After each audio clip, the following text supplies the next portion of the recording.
Ini dulu di awal Bapak Ibu sekalian bahwa sebelum dirilis Bapak Ibu sekalian, sebelum pemanfaatannya dilakukan secara luas per tahun 2025 ini, sebetulnya Kata versi 6 ini memang sudah dilakukan piloting Bapak Ibu sekalian di beberapa instansi, di antaranya ada 13 kementerian sebagaimana muncul di pada layar Bapak Ibu sekalian. Kemudian juga ada 5 lembaga gitu ya. Dan ada 10 Pemda Bapak Ibu sekalian yang sudah memanfaatkan kata elektronik versi 6. Ini kami piloting di pertengahan tahun di 2024 Bapak Ibu sekalian. Seperti itu. Nah, tadi terkait dengan katalognya Bapak Ibu sekalian. Nah, pada session ini kita akan coba sama-sama memperdalam terkait dengan proses purchasing transaksi di dalam katalog elektronik versi 6-nya Bapak Ibu ya. Nah, terkait dengan ketentuan umum dari sisi nominal ini masih belum berubah ya Bapak Ibu ya, di mana dari sisi PPK melakukan transaksi purchasing paling sedikit 200 juta begitu ya, tetapi di Provinsi Papua ini sepertinya ada sedikit perubahan. Kemudian untuk pejabat pengadaan paling banyaknya 200 juta, kemudian nanti diteruskan ke PPK begitu. Ini masih sama Bapak Ibu sekalian. Dan kemudian juga terkait dengan jenis metode purchasing di dalam katalog versi 6, ini ada negosiasi harga, mini kompetisi, dan kompetitif katalog. Cuma memang kompetitif katalog juga masih belum juga ready Bapak Ibu sekalian. Adapun mini kompetisi ini berprogres Bapak Ibu sekalian. Agak berbeda dengan katalog versi 5, di mana katalog versi 5 ini kaitannya dengan mini kompetisi ini ada beberapa jenis ya. Ada mini kompetisi produk, mini kompetisi spesifikasi, dan mini kompetisi konstruksi. Sedangkan mini kompetisinya di purchasing versi 6 ini, Bapak Ibu sekalian, di katalog versi 6 ini ada untuk barang, ini ada mini kompetisi itemized dan non-itemized. Untuk yang jasa konstruksi, Bapak Ibu sekalian, ini mini kompetisinya non-itemized. Nah, hari ini Bapak Ibu sekalian, yang ready untuk dimanfaatkan adalah mini kompetisi yang itemized Bapak Ibu sekalian, tetapi di bawah nominal 1M kalau saya nggak salah, yang belum memanfaatkan, nanti coba dikoreksi, yang belum memanfaatkan fitur HEA Bapak Ibu sekalian, kurang lebih seperti itu. Nah, kita akan coba menjelaskan lebih lanjut terkait dengan metode e-purchasing terkait dengan negosiasi harga ya Bapak Ibu ya.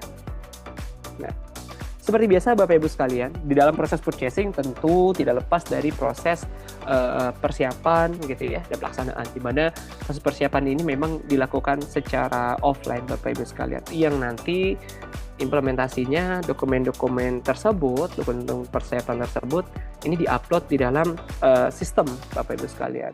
Adapun pelaksanaannya ini langsung di dalam aplikasinya Bapak Ibu ya.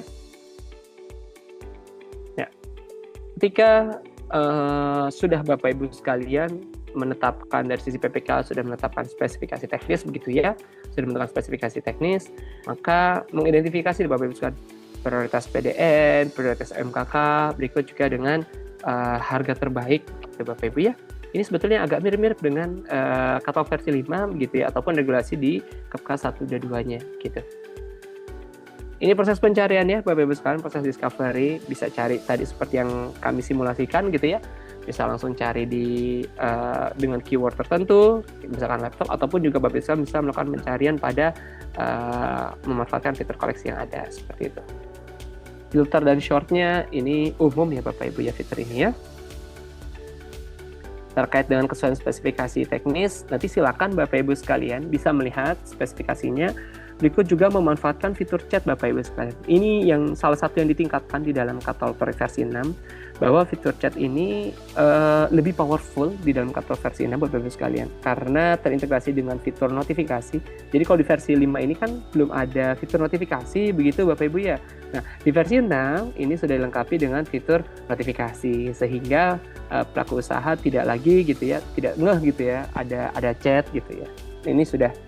Nah, fitur notifikasi ini, fitur chat ini bisa Bapak Ibu sekalian manfaatkan gitu ya, untuk melakukan untuk bertanya kepada pelaku usaha terkait dengan hal-hal terkait dengan spesifikasi mutu kualitas, kemudian kebutuhan jumlah yang Bapak Ibu sekalian butuhkan, ataupun juga dengan spesifikasi pelayanan jika ada, Bapak Ibu. Selanjutnya terkait dengan prioritas pembangunan PDN, saya yakin Bapak Ibu sekalian hafal ya terkait ini, bahwa prioritas di tier pertamanya ini adalah produk dengan nilai TKDN plus BMP 40% gitu ya. Kalau nggak ada, dia akan turun prioritasnya ke produk dengan nilai TKDN di bawah 25% gitu ya. Kalau nggak ada juga, maka produknya beli produk yang diklaim PDN tapi tanpa TKDN, atau kalau nggak turun lagi prioritasnya ke produk impor, Bapak Ibu.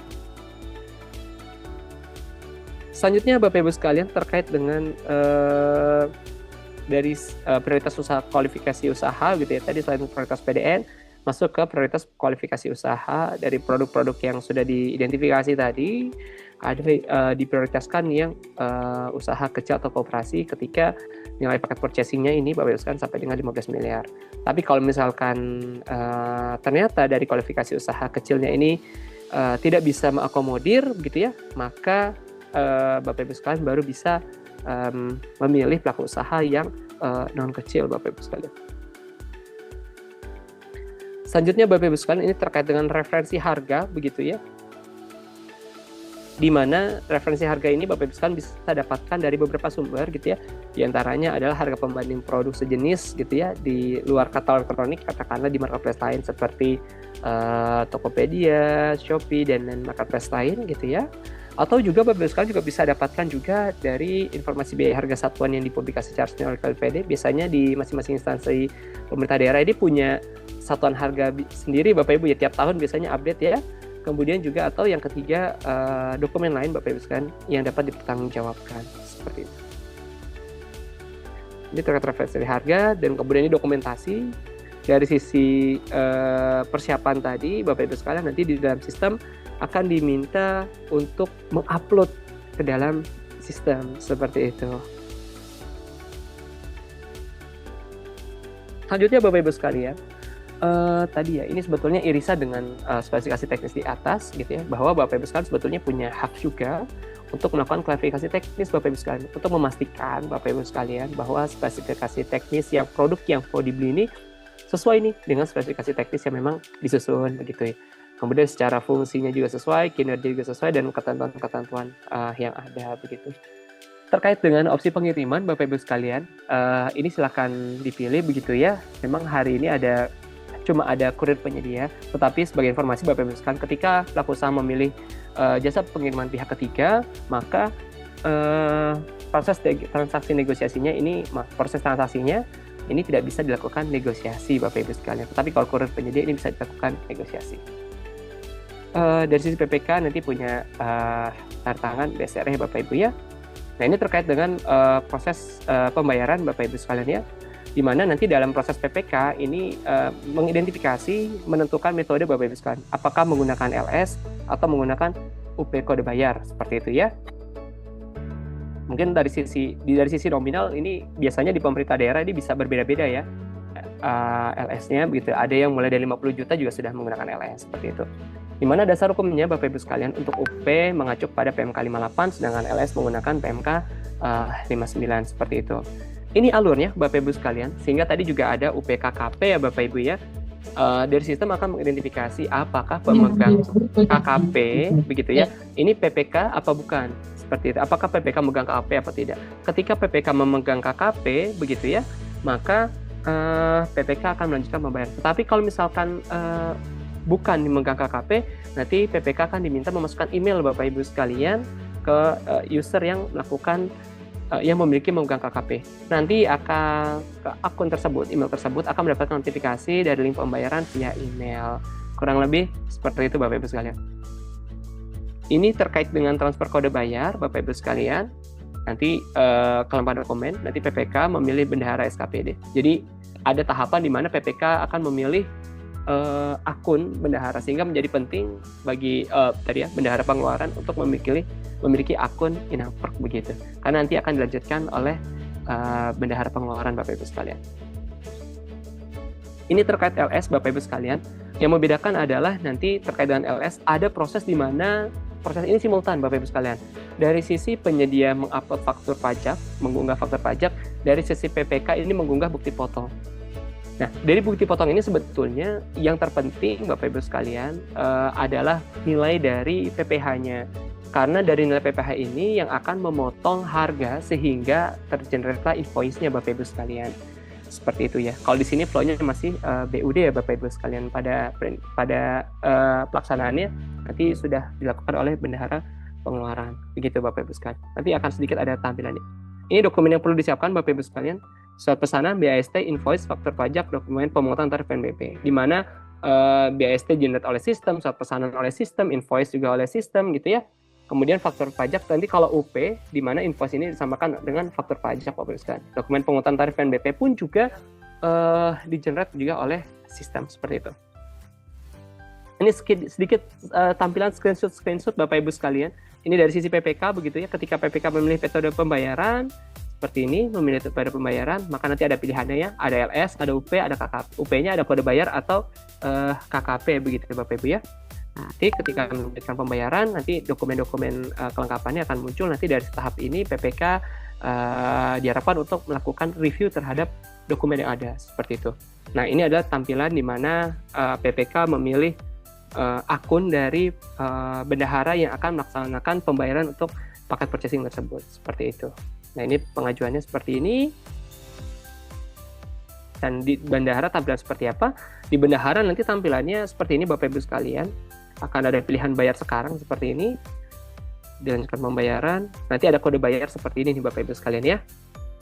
Kode bayar seperti ini. Nanti silakan nanti dilaksanakan pembayarannya pada menggunakan CMS bank daerahnya begitu. Seperti ini. Nah, oke, izin Bapak Ibu sekalian, ini menjadi penting untuk disampaikan. Sepertinya ini pembahasan terakhir Bapak Ibu sekalian, bahwa kita tahu bahwa memang dalam kartu elektronik ini, versi 6 ini sudah terintegrasi dengan proses pembayaran, begitu. Cuma memang Bapak Ibu sekalian, ini menjadi sebuah tantangan baru, begitu ya. Memang tidak mudah Bapak Ibu sekalian mengintegrasikan dalam proses sistem pembayaran. Mungkin Bapak Ibu sekalian yang sudah memanfaatkan kartu versi 6 ini juga menemui beberapa kendala dalam proses pembayaran Bapak Ibu sekalian. Nah, oleh sebab itu, Direktur Pasar Digital Pengadaan ini sudah mengeluarkan surat pemberitahuan terkait dengan pembayaran di luar sistem. Nah, ini setidaknya ada 2 surat Bapak Ibu sekalian ya. Pertama yang terbit di tanggal 17 April 2025, selanjutnya yang terbit di 28 Mei 2025. Nah, mungkin sedikit saja saya summary Bapak Ibu sekalian. Yang 17 April 2025 ini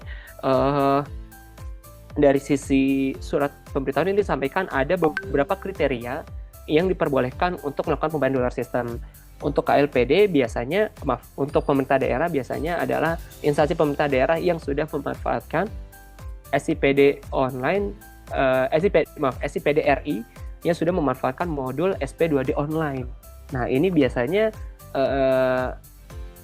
ketika memenuhi kriteria ini, maka bisa dilakukan pembayaran di luar sistem. Ataupun juga transaksi-transaksi yang sudah dilakukan sebelum surat ini terbit, tetapi pembayaran di luar sistem. Nah, surat ini Bapak Ibu sekalian menggunakan mekanisme approval begitu. Jadi sebelum dibayar minta persetujuan dulu begitu ya dalam menggunakan tiket pusat bantuan, dan selanjutnya nanti kalau misalkan direspon sesuai dengan kriteria maka baru bisa dibayarkan. Nah, dengan surat ini memang Bapak Ibu sekalian belum sepenuhnya menjadi solusi proses pembayaran Bapak Ibu sekalian. Maka terbitlah surat kedua Bapak Ibu sekalian, di mana surat ini terbit di tanggal 28 Mei 2025. Ada beberapa poin Bapak Ibu sekalian, cuma kalau saya rangkum kurang lebih seperti ini Bapak Ibu sekalian, bahwa perbaikan dan pengembangan teknis sistem khususnya pembayaran ini terus berproses Bapak Ibu sekalian, dan selanjutnya adalah ketika pasca BAST terbit, maka telah dianggap layak untuk dilanjutkan dengan proses pembayaran Bapak Ibu sekalian. Nah, terhadap transaksi katalog versi 6 yang masih terkendala dapat diproses lebih lanjut menggunakan mekanisme pembendaharaan yang ada Bapak Ibu sekalian. Dan selanjutnya adalah PPK atau penyedia ini menyampaikan laporan dengan tiket pusat bantuan. Kalau di surat sebelumnya ini menggunakan mekanisme persetujuan terlebih dahulu baru bayar. Maka di surat pemberitahuan yang kedua ini dibalik Bapak Ibu sekalian, bayar dulu baru lapor. Seperti itu Bapak Ibu sekalian ya. Jadi berbeda Bapak Ibu sekalian, surat yang pertama kemudian juga surat yang kedua, di mana surat kedua ini diharapkan bisa menjadi solusi alternatif Bapak Ibu sekalian bagi Bapak Ibu yang mengalami kendala pada proses pembayaran di dalam kartu elektronik versi 6. Kurang lebih seperti itu Bapak Ibu sekalian. Ini terakhir hanya screenshotan saja bagaimana cara mekanisme pelaporannya melalui pusat bantuan begitu.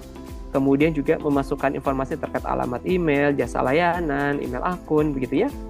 Kemudian jenis kendala, pilihnya pembayaran, kendala pada pembayaran pilihnya pembayaran di luar sistem, kemudian pembayaran di luar sistem pilihnya yang poin transaksi yang tidak termasuk dalam 1, 2, 3 telah melakukan pembayaran di luar sistem, seperti itu.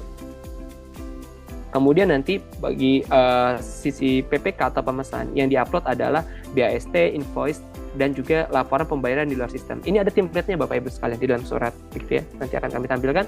Begitu juga penyedia Bapak Ibu sekalian. Ketika penyedia ini dalam transaksi ada pengenaan PNBP, maka penyedia ini perlu Bapak Ibu sekalian untuk melaporkan juga. Nanti akan ada balasan terkait dengan PNBP-nya itu harus di-store kemana.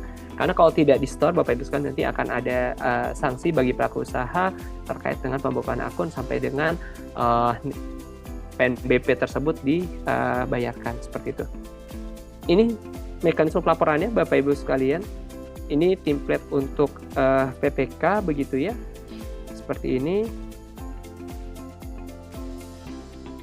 Kemudian juga ini terkait dengan mekanisme pelaporan dilakukan oleh penyedia. Oke, baik Bapak Ibu sekalian, mungkin demikian materi yang kami sampaikan.